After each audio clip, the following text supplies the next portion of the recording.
It's Wednesday, time for our weekly trip to the new zoo. Neil Anderson joins us live this morning from Swamico. Hi, Neil. Hey, good morning. Well, it's a beautiful morning out here, and of course we're waking up with the giraffes. The sun's just coming up over the hill, and you can see I'm with Hodari. This is our big male here, and he's been checking everything out. And this is Zuri. You know, it's hard to believe. I was taking a look at the files, and you know, these guys have been here. They're both 8 years old, but they've been here almost 7 years. It's hard to believe this exhibit has been open this long, you know. And of course we were talking about, you know, a few weeks back we were talking about the lions and some of the other animals that we leave outside now overnight. Give them a little bit more room, a little bit more enrichment. And one of the animals we do leave outside now too during the night is the giraffes.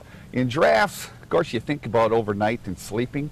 You know, we talked about this before, is that giraffes, they don't sleep much during the day or at night. You know, they may sleep in 5-minute periods and maybe 10-15 minutes at the most even during a day.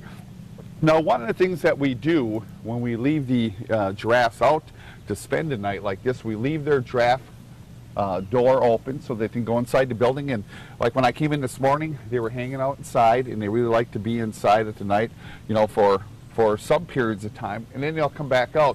But because, you know, we've got heavy dew on the grass, one of the things we do is we keep them confined to this particular area, this side, which is kind of a sand clay mixture, and they cannot have access then over to the other side. Because one of the things we don't want them to do is get excited for some particular reason, especially because we have the lions out on the other side as well, is that they'll be confined on this side so that we don't get a lot of running around in the evening as well.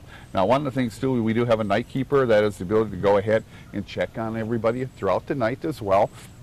But you can see they're checking out the morning, and it really is giving them an opportunity to have a lot more space for a good period, you know, of the year. As we go now into the fall, they'll be able to be outside really until we get down to temperatures below 40 degrees. Do they sleep standing up? Yes, they can. You know, a lot of times what they'll do as far as sleeping, you know, they'll go and, you know, and kind of lay down almost like a horse, you know, and they'll go ahead and tuck, you know, their nose back along their back flank and just nod off for maybe 5 minutes at a time. But that is about it. It's like Pete during the show. they take, there you go, they take those little naps.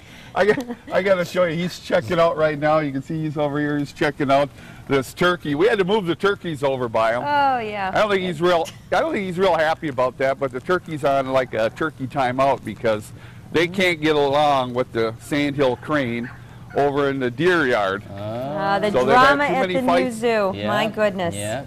Well, yep, they had too many fights, so he's checking them out right now. thanks, Neil. Yeah, thanks, Neil. See ya. Sounds good. We're going to call